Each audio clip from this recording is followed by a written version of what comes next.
Olis, hoy vamos a estar haciendo unas quesadillas de pollito.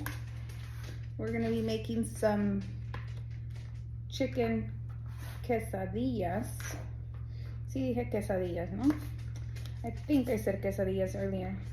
Anyway, I'm going to be adding chicken. I'm going to make a pico and an aioli sauce, a chipotle aioli sauce.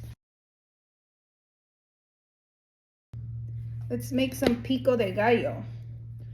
So I just like my pico de gallo super simple. Today we're going to be adding some obviously tomato, onion, cilantro, and some serrano chilies. Although I may make a very mild version of this because my husband doesn't like to eat a lot of spicy food, so that's okay.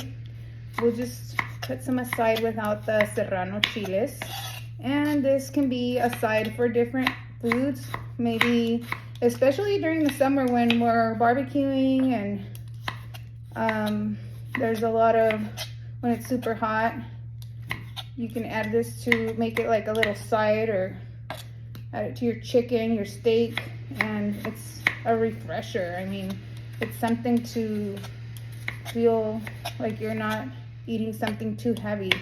A nice little side, you know? And if you have extra, maybe you can eat it with chips later, or both.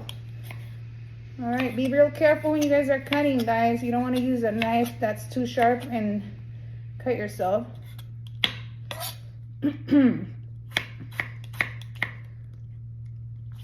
So I'm just kind of cubing these tomatoes, and I'm going to be doing about, not quite a bit smaller for the other items.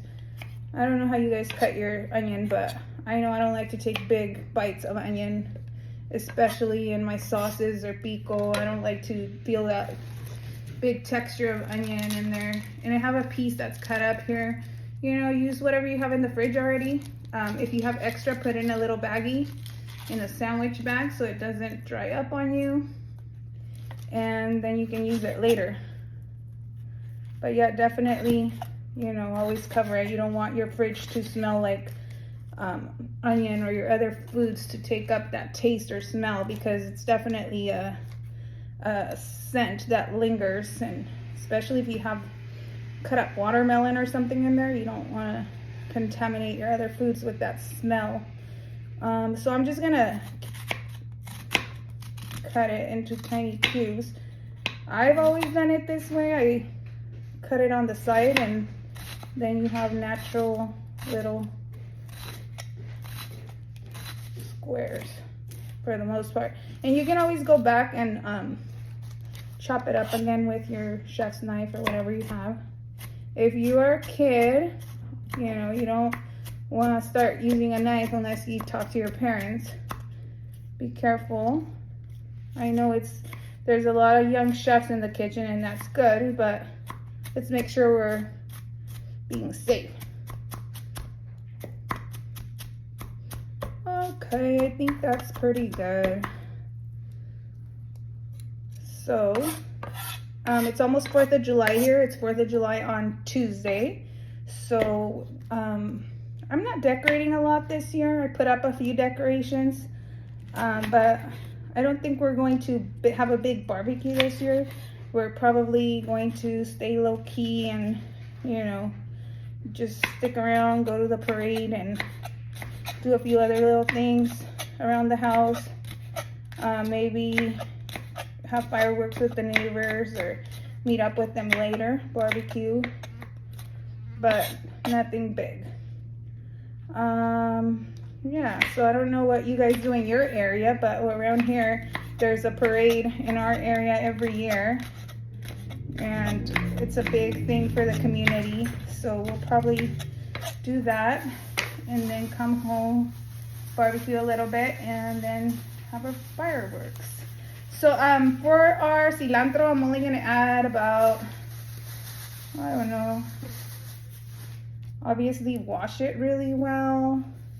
This is what I have going on so far for the pico. And I'm gonna watch this. Have a lime. I think it's nice. It's a nice touch to add lime to your pico, but you know, you don't have to. It's a nice citric. It gives it a little boost of flavor. And then we're gonna add some salt. I don't like to do pepper just because for me, I like simple flavors, and I feel like black pepper is good, but I feel like sometimes we use it on everything and it just kind of overpowers it. A lot of Mexican foods are based on very, very simple flavors, and Pico de Gallo, I would say, is kind of considered a Mexican little side. So I don't think it traditionally has black pepper, but you know, season however you prefer to your liking. But again, I'm just going to add lime and salt today. And so get yourself a nice bowl for that. I have 3 tomatoes, about a quarter of a small red onion, and about a quarter cup of chopped up cilantro. And I'm gonna add lime, salt, and that'll be it. So when we went to our hometown in Zacatecas, I got these cute little bowls. I think they're super cute. These are not clay, but they're really neat. They look like little clay pots, and they really caught my attention when I was there. So I, of course, had to have them. I tend to buy things wherever I go when I travel. So, yeah, I got those. And they've come in really handy. I really like them. Again, we're going to leave some without spice for my husband. So we're going to add some onion. I should have separated at first. But we're okay. You know, this is for you and your family. You don't have to worry too much about who else is going to eat it. It's for you and your family. So you do you. It's all good. So again, this one's the nice non-spicy. Let's add a little lime to both. Let's just put them all in the bowls first, and then we can season. How's that? So I'm gonna scoot this over just to make it a little bit easier to the ledge. So anyhow, yeah, I tend to like give a bunch of little things when I travel. I'm one of those people that likes to buy seasonings. I like to buy artisan things or things that are a little unusual when I travel. That's kind of what I stick with. And so if something catches my attention, I end up bringing it home. So yeah, I'm sure you do the same thing. Yeah. So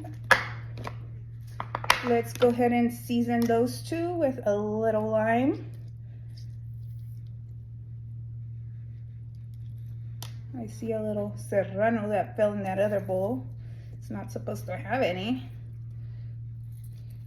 Yeah, my husband didn't grow up eating a lot of spicy food, so has not acquired that taste to the spice, and that's okay. You know, some people don't like it, and we have to respect it. If they don't like it, then they don't like it. Okay, so just salt now. I have some Himalayan salt here. Let's add some salt. And that's pretty much it, guys. Let's mix that up and we'll have that ready to go. Next, we're going to be making some aioli sauce. And I'll show you guys how we're going to do that. Again, you know, when you're home and you don't have an ingredient, just work with what you have. Maybe you're going to discover a new recipe and you're really going to like it, you know. Cooking's supposed to be fun. It's not supposed to be about stressing out. It's supposed to be about having fun, about learning what works, and that's it. Okay, so we have a spicy and we have a non-spicy pico. And I feel like this one's gonna need a little more salt just because I like my food a little bit saltier, and I know that's the spicy one, so make it spicy now. Also, as it sits, it's gonna taste a little bit better, and this is what they look like: spicy and non-spicy.